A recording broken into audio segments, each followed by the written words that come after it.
everybody, welcome back to Self-Authored for our third and probably final video on personal identity. And today we're going to talk about personality. This one's going to be a pretty straightforward one. And typically when I hear people talk about personality, they're typically describing their persona, basically how you see others, what social tools people use to operate with others in the world and act. And instead of that, I want to look at personality more into the psychological perspective, mainly in the big five personality traits that are recognized by most psychologists today. And when we're talking about those, what I believe we're talking about is how you're wired up. Basically, how your brain's wired up, what its go-tos are, such that these personality traits are how you operate. And so what I want to take a look at is go through each of the big five personality traits, basically how they manifest themselves biologically in the brain, how they are important evolutionarily, such that you have variations of it. Basically, what's the good and bad of them, and when are they important for different social situations, as well as how you can use them to help better interact with others, such for your relationships with your friends, family, loved ones, your spouse, and also look at, well, to better understand yourself and understanding where you fit on the scale of all that, so you can pretty much try to figure out what environment's best for your personality type, as well as what how to best interact with others for your personality type.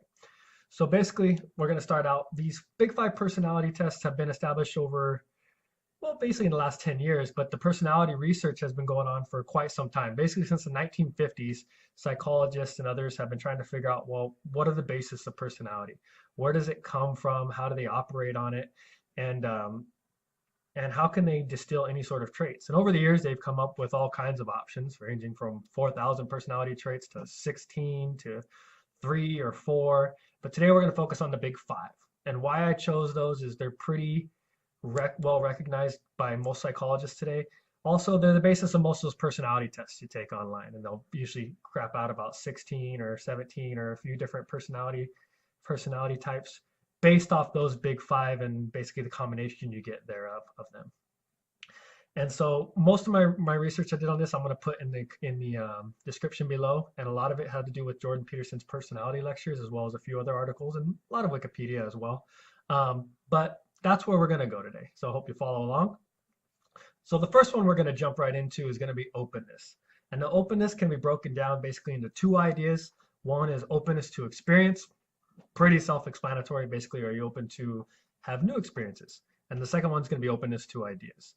Now, these pretty straightforward. Basically, those who are open to experiences are going to be people who like going skydiving. They like doing new sexual things. They like going out to new places. They love trying new restaurants. They're the type of people that like trying something new every time they go somewhere.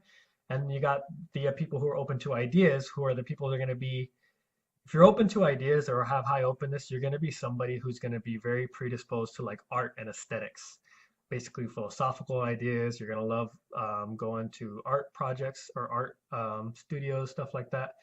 And so what's the advantage and disadvantage of this? So as far as the brain, before I get too far, they haven't really narrowed this one down too much, although they kind of believe it points to the prefrontal cortex in some manner, but they haven't quite narrowed it down as to where it could be. So it's still up in the air on that one. But as far as evolutionarily, you can look at it and go, well, those who are more openness are the ones who are going to be trying new things. They're going to be ones who will be a little more creative. Well, obviously, they're the ones who brought us most of our technological advancements. Those who have been more open have been the ones who have been more willing to experiment and try, and all the great inventors of the world. But the problem with that is there's a lot of cost to being creative. First of all, in being creative, you put resources at risk, because if your idea doesn't work, it fails and it flops. And a lot of times you don't have the resources for that. So those who are less in openness are going to be a little more conservative. And you'll notice that with politics too. And there's a reason for that too. If you're less in openness, you're more willing to go with what works. And you're not willing to try a whole bunch of new things because you don't want to risk the resources you might have at the time, or the resources others may have as well. So there's an evolutionary necessity for both ends of this. So, but what to do when you're talking to open people? So how would you interact with these type of people? So those who are more in openness, you're going to find that they're going to try to throw a conversation very quickly into like philosophy, ideas. They're going to want to talk about aesthetics and beauty, and they may be in fashion or art, or want to get into the really nuances of politics and ideas, you're going to find those people quick. Those who are lower in openness are going to be more in the ideas of talking about people, talking about their experience, talking about the way things went at work. It's going to be less abstract, the conversation. And so know that when you're dealing with those types of people, because they're going to be, you can't just go and talk about, the most crazy aspects of politics with everybody. And I know you can make the argument that, hey, politics is important. We should all talk about it. Yes. But you got to talk about it on a more fundamental level. They're not into the abstract stuff. And there's a place for that. Everybody has their spot. But also, there's a place for connecting with people and talking about your experiences as well. And as far as yourself, if you're high in openness, you're going to want to go to a job or find an environment that's going to allow you to be creative. And it might not be completely creative. I mean, obviously, if you're on the extreme of openness, you're going to be like wanting to be a musician, you're going to be in art, you're going to want to be some crazy entrepreneur with an idea. That's the extreme. But if you're a little lower on it, and you're not very open, don't put yourself in a job where they give you a lot of creative freedom and they're like, go out and see what you can do here and go out and try to create something here. You're not going to be into that. You're not going to really be into it at all. But if you're more open, you'll be into that. Maybe try marketing. There's a lot of room for opportunity there as well. But just know you're going to be looking for that in what you do. And you're also going to be looking at that in conversations with others. So just realize you may go into a conversation with people where you're going to be talking over their head or into something they're just flat out not interested in. You'll get glazed eyes in a minute right away. So be aware of it. And maybe that'll support you with your relationships a bit, as well as knowing where to place yourself in the world. Next one we're going to go into is going to be conscientiousness. And this one breaks into two aspects of orderliness and industriousness.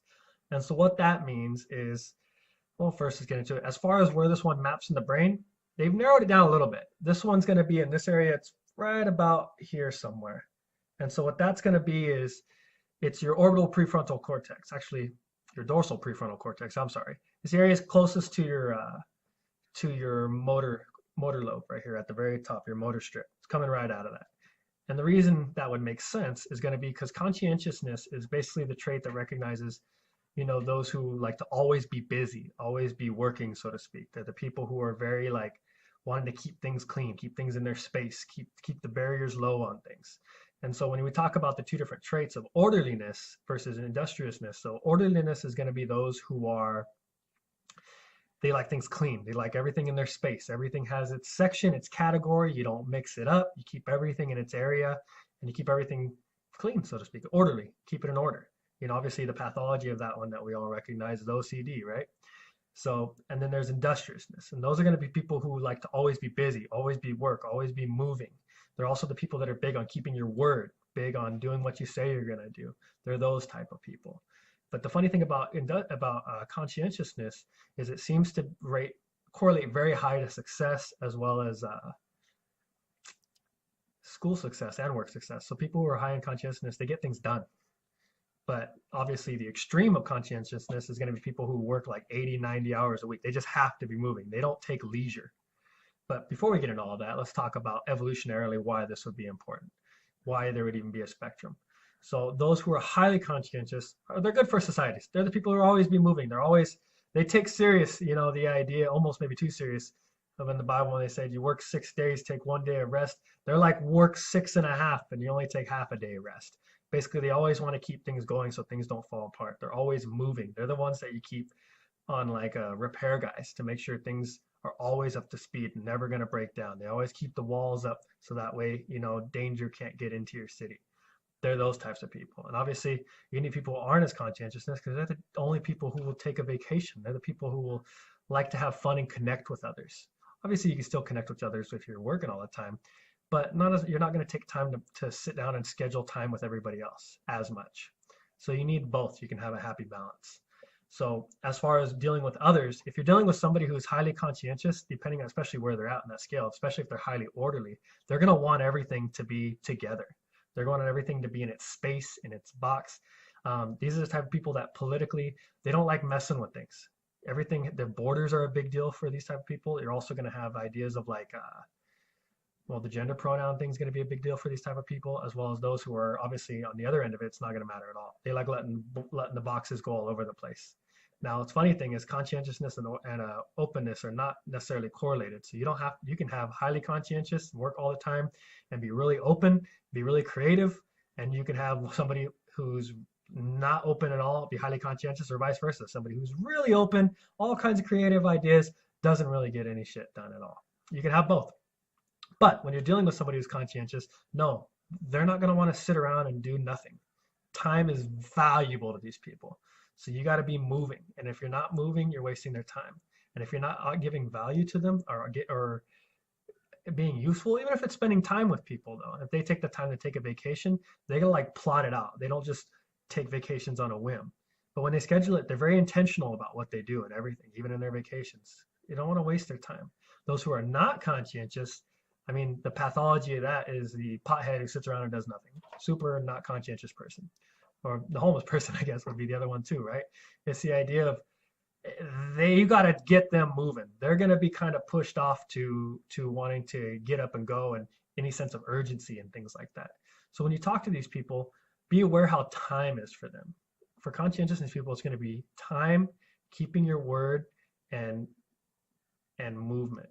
You got to keep that in mind when you're dealing with them. And when that comes to you, depending on where you sit on this scale, if you're highly conscientious, don't go to a place where the atmosphere is going to be more leisure, lax. You're going to want a place where you feel like you're getting something done. It's going to be a big deal to get something done. Also, if you're not conscientious, don't go into a place where it's like super urgent. You are not going to do well as drive-through manager at McDonald's. You're going to melt down because people are going to drive you into the wall. There's just too much. You got to keep moving in those positions. So you maybe want to find a job where you're a little more relaxed, where the atmosphere is a little more less urgent on you, and you can still be successful there. So it's finding out what works for you. But also when it comes to conscientiousness, these are the people that are going to be a little hard on themselves when it comes to judging themselves as far as what they did right, what they did wrong. When you give these people feedback on like, hey, you did this right, or hey, you did this wrong, know that people are highly conscientious. Like that's going to drill on them. For example, if you fire somebody just because like your company's going down and you say, oh, it's not working out, we got to let you go. And even if on your end there was no real clear thought as to why you wanted to, it was just like we were cut down, they didn't make the cut. Not really any fault of their own.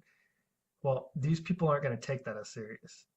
So as far as when you're dealing with people, these people are going to grind themselves about like, what did I do wrong? How was I a bad employee? How did I make this happen to me? They're super hard on that. They will find a reason. And it's hard, and they got to find out what they did wrong so they don't do it again. Everything's got to be in order, so to speak, right? So realize that when you're dealing with these people, don't leave things arbitrary because nothing's arbitrary for them. Everything has an intention. And so you got to speak with them that way. But also, if somebody's not conscientious at all, step up the intention with them. Let them really get what's going on because to them, it's going to kind of blow past them. They're going to kind of let it go a bit. So just be aware of that and also be aware of where you sit on that. And so that's pretty much conscientiousness in a nutshell for right now. Next one's going to be extraversion. This one's pretty straightforward. You pretty much know where I'm going with this. You're either introverted or you're extroverted. And that one we get. But so how does that work with the idea of like your brain, right? So it works in your brain in the sense that when extroverted people, they get energized by social situations. Introverted people, they're going to get weighed down a bit. And on this one, I have a really cool infographic I found on Pinterest, and I'll post it on my Pinterest page. And I'll try to link it in the description below as well. I really like the way they broke down all of the different aspects of how being extroverted, introverted interacts with the different aspects of your brain. It's kind of a full integration. Basically, when you look at extroversion and introversion, when it comes to your participation in social situations with others, it's what route does information flow through your brain. So if you're more introverted, all your information is going to go to your frontal cortex and you're going to be thinking about it and it slows down. You're not really quick to action. Whereas when you're extroverted, you kind of have all these little go-to phrases and stuff like that. And you know how to pop into there and do fucking dad hands at people, shake hands. You have all the social automatics down and you're very energized by it. And you're in a flow and a dance with people. Whereas introverted people are going to be more one-on-one since they're being more cognitive, so to speak, in it with the front of their brain. They like having really intimate conversations with one-on-one people. They're not going to be into being with a massive group of people, lots of noise. The reticular activating system, which is towards the back of your head, but in front of your visual system, basically your attention system, it's sensitive. So if there's loud environments, it's always pulling their focus away. They're not able to focus on what they're doing. So they like quiet environments. as well as a whole bunch of other factors that come into that. So evolutionarily, why is that all important? Well, you need introverted people because they're the ideas of people who can go camp out and be in solitude in the wilderness. They're the people who are going to be able to be quiet and want to do things on their own and can go out and scout. They're the people who are going to be able to go out and hunt alone and do other things like that. Whereas extroverted people are obviously the people you keep back around the campfire to keep everyone entertained, right? When nights are cold and boring. So it has its reasons. But the idea of how does that work with others? So when you're talking to an extroverted person, they want energy. You can't be boring. You can't be dull. They love going to where the smiles are, where the eccentric people are. If you look like you're having fun, they want to be a part of it. Introverted people, not so much. I mean, they'll do it, but it's draining. They're not going to do it all the time. They're the type of person that might go out once a month. They're not going out every Thursday, and they're not going to the club and doing it up on a Tuesday, not that person. But they have their things. They're the people introverted people are going to be more to be social online, like with video games or chat rooms and stuff like that, where it's at their discretion. They can jump in and out when they want. They like having that way out. So know that when you're talking to an introverted person, you can't just throw all the excitement and pressure on them all at once. You're going to throw them back. You gotta give them some space. Same with extroverted people. If you see an extroverted person and you want to like really bond with this person, you gotta step up your energy and get into it right away, and they'll match you. They'll go for it. Now, as far as your life with, if you're that type of person, if you're an extroverted person, you gotta really be clear as to where you're at. Environment's a big deal. You don't want to be an extroverted person in an introverted setting or environment, right? Basically, you don't do cubicles. Introverted people love cubicles. They'll do their work. They do it on their own. They don't like having somebody always over them. They can kind of do it at their own. They do it all on their own, right? Extroverted people in that environment is the guy who walks around and annoys the living shit out of everybody because he's always leaning on everybody's office and chatting, and he never gets any work done. We all know that guy. He's always hanging out at the watering hole and never getting any work done. You better just go to car sales. You'll have a lot of fun there. That's where you're going to be better set. But if you're introverted, be aware you're not going to want to go to a place that needs you to be a lot of friendly, a lot of customer service. You're not into that. Go be an engineer. Maybe go be an IT guy. Go pull up as a research analyst. You'll be happy there. You're out of the way of people. You can really get your work done. And then you can have meaningful conversations with your peers that work for you, as well as when you talk with your higher ups, it's not like a big public thing. It's just you and them. Whereas extroverted, like I said, go to a place where there's going to be people. Go to a place where you have to talk to people. You'll shine. It'll really work for you. And just know that that's what you're looking for, as well as this is the one where in relationships, you got to find somebody who's going to be a little close to you. Now, you can be a little ways away. Somebody's a little more introverted, somebody's a little more extroverted, and they're kind of close. And then that way you can kind of maybe rubber band each other to the sides. But you can't have an introverted person with an extroverted person. One, the extroverted person will drive the introverted person insane and drain them with all their energy. They won't want to go out. It'll just seem frustrating to them very quick.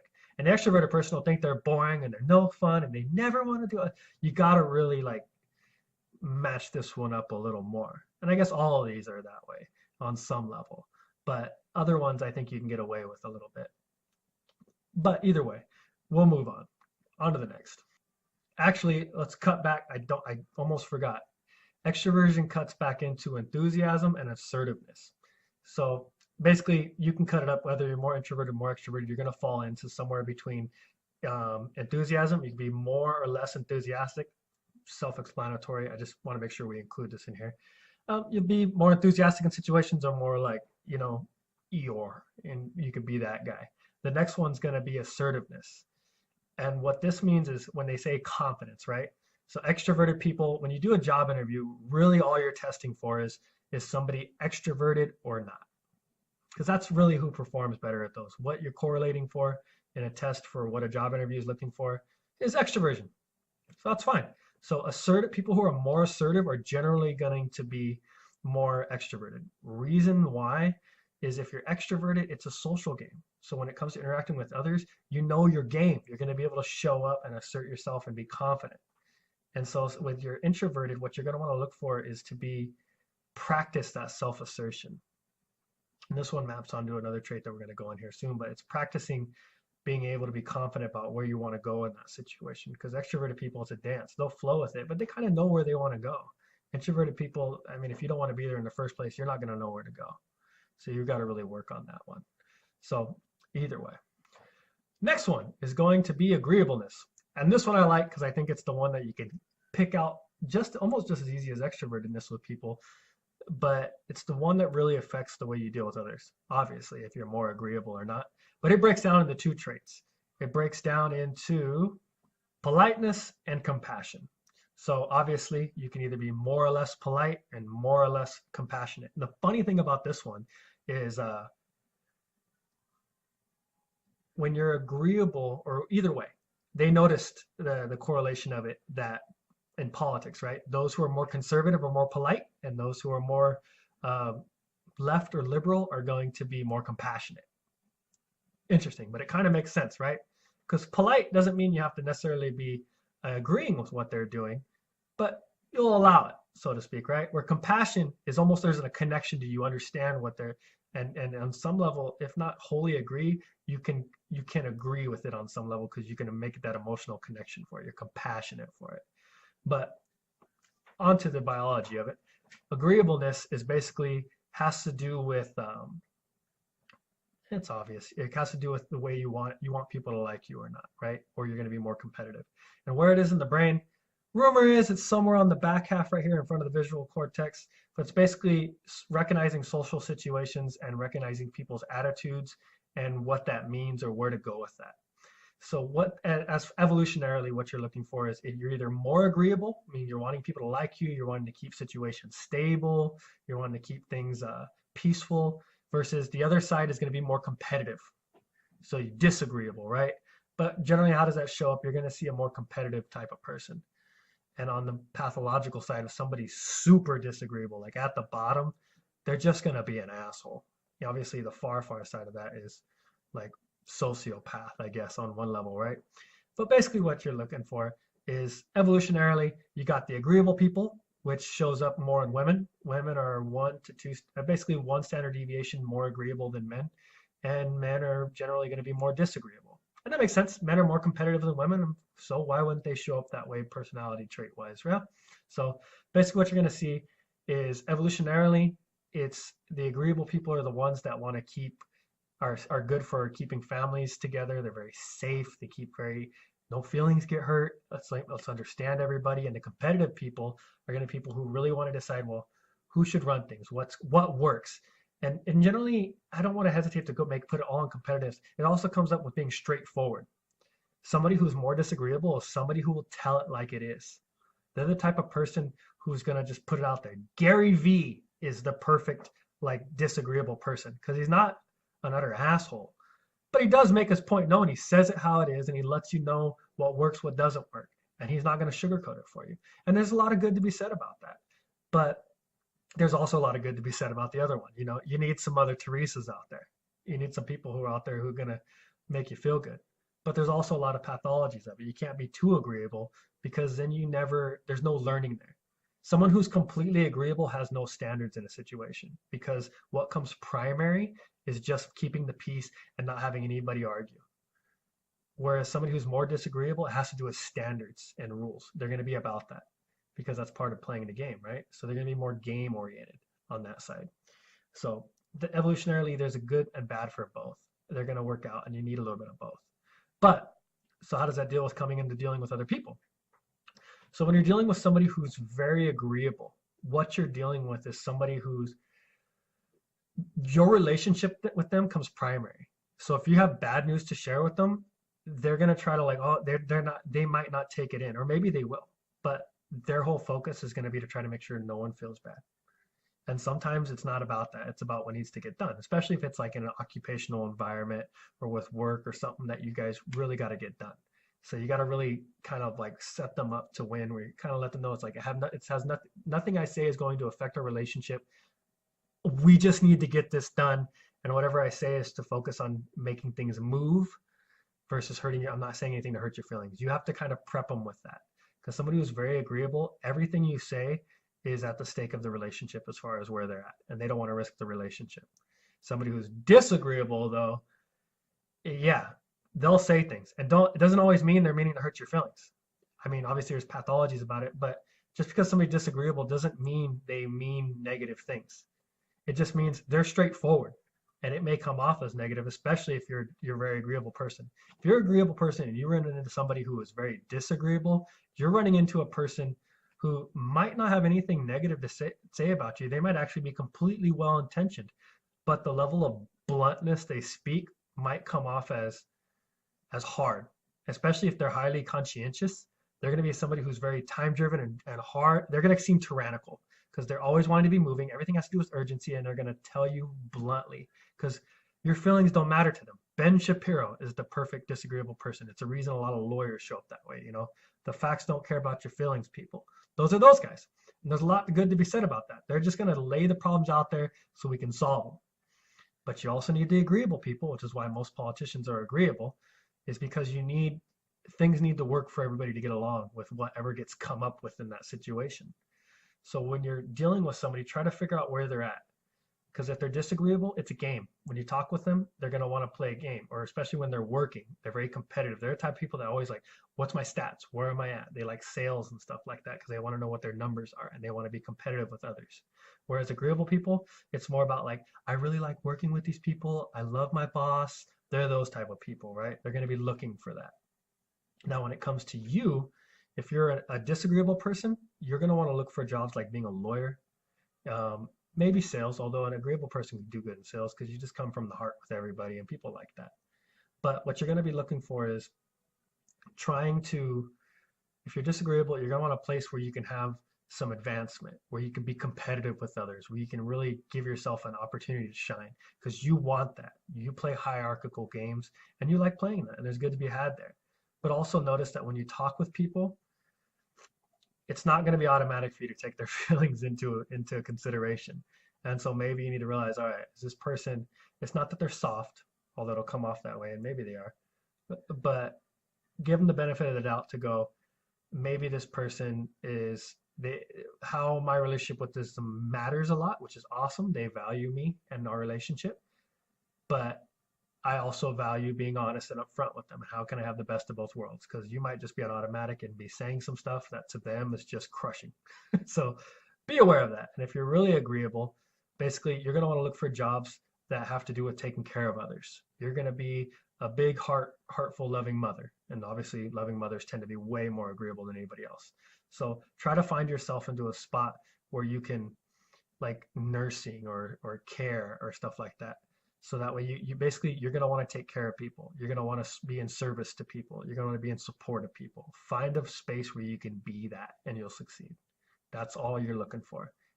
But word of the wise, if you're an agreeable person, notice you will suck at any sort of negotiations. So when it comes to negotiating pay or asking for a raise or trying to ask for promotion or doing that, you suck at that. And that's fine. But be aware of it, which means you're going to need to practice being a little more assertive. You're going to need to practice knowing how to negotiate for yourself with situations and with others and in your relationships. Maybe in your marriage, you're the one that always, you don't get to do what you want to do and you let the others do what you want, so that way everyone's happy. You got to take some time for you because you're not going to do that automatically. And it's going to be a practice. It doesn't mean practice being an asshole because that's how you're going to interpret it, but it's practicing being like, this is my line and that's okay. And it doesn't have to jeopardize a relationship, but this is where my line's at. And you're going to have to practice that probably a lot. And if you're disagreeable on the other end, you're going to have to practice bargaining with others such that be in the mindset of like, all right, what are they looking for? Because you're automatically going to go, all right, I want to win because you get a kick out of it. And that's fine. Put yourself in situations where you winning wins for everybody and you'll be awesome at it. But be aware that when you're talking with others, especially if your spouse, especially if you're a man, because men are generally more disagreeable, when you're talking with your spouse or with kids, be careful because it's going to come off very quickly as you dominating them and they're going to perceive it that way. And so there's a learning game with how you work with others such that it's a dance, it's a play, and you don't have to dominate them all the time. And sometimes you're going to want to do that depending on if it's what's going on at work or in the situation, because you're basically going to come from standards. So, and the relationship is going to be subordinate to those standards and what you're looking for. But be aware that sometimes you can have the standard and what you're looking for, and you don't have to trample over somebody to get it. So work with that. And the last one, neuroticism. I like this one because I think it's probably the funniest one to me, but also it's it's the one that isn't really related to any of the other ones. It's just on its own. It doesn't correlate to any of them. What I mean by that is some of the other ones they have a correlation. So extraversion and agreeableness kind of flow with each other because if you're more extroverted, you're generally a little more agreeable or disagreeable. Conscientiousness and agreeableness will map together a bit. Neuroticism is kind of all on its own. So here's how it goes. Neuroticism is, although it sounds pretty down-putting, like, oh, you're neurotic, but it's basically how emotionally stable you are. And even that sounds bad. So we're going to break this one down a bit. So what I mean by that is neuroticism breaks down into two categories. You're either going to be the category of withdrawal versus volatility. So the more neurotic you are, you think of it this way. Let's go to the biological aspect, and this one will really lay it out for you. So it has to do with your amygdala and your hippocampus. Amygdala is this little part in the inside of your brain. There's two of them, one on each side. It's about the size of an almond on each side. What it is it's basically the little part of your brain that goes, is this good or bad? And it's looking for bad things because it's the part that when things are bad, it triggers and it basically shuts off the front of your brain and says fight or flight or freeze kind of thing, right? It sets it up for that. So it literally is like a trigger. And so it stores up all the things that are bad, all the bad things to avoid, all this, and that. Either way. And that's hooked up pretty closely, if not connected, to your hippocampus. What your hippocampus is this little part on the inside of your brain. And basically what it does is it lays a map of what's happening right now, and then takes a map of what your expectations are, what should be happening. And it lays them over each other. And it looks for mismatches.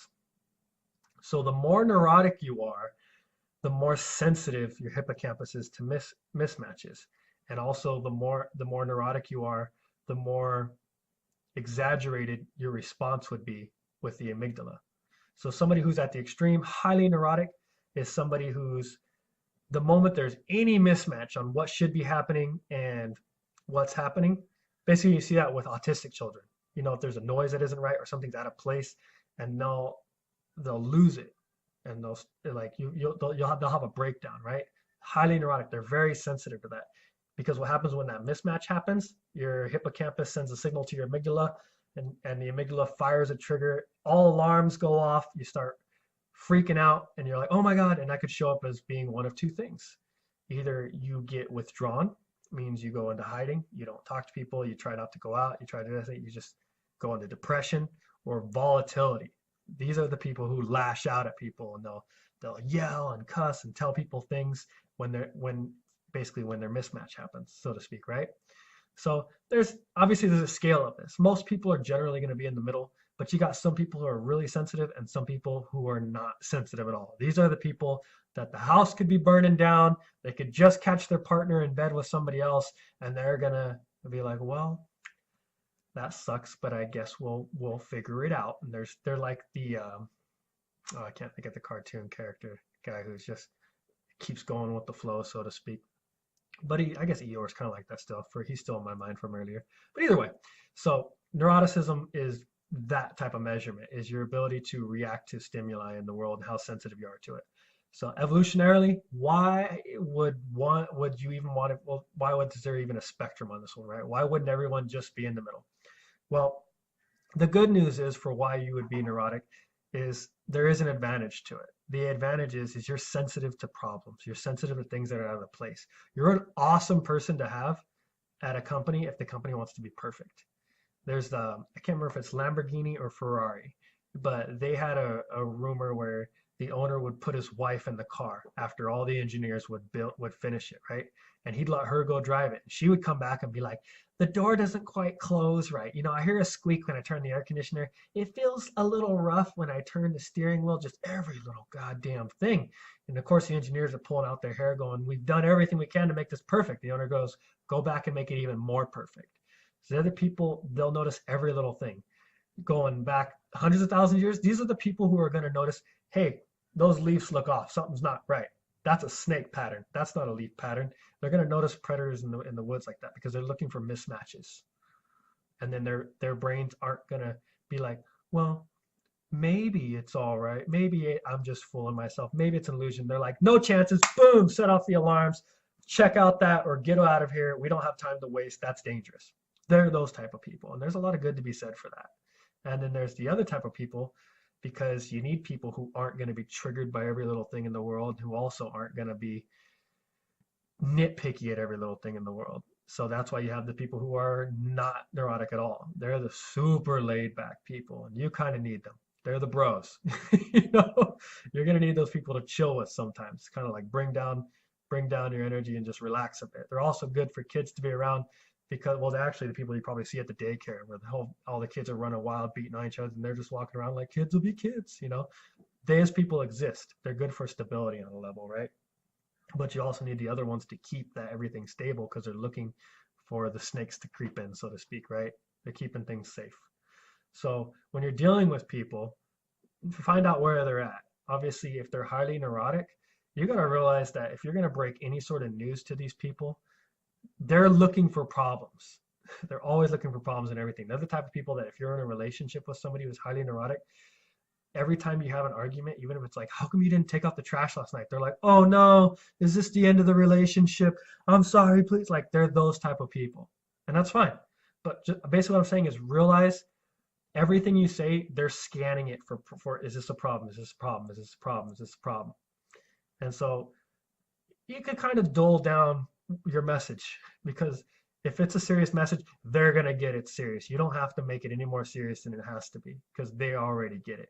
Now, on the other end, those other bastards who don't take anything at all, everything's just relaxed. You need to step it up a bit. When you explain something to them, let them know it's important. Pass that message on.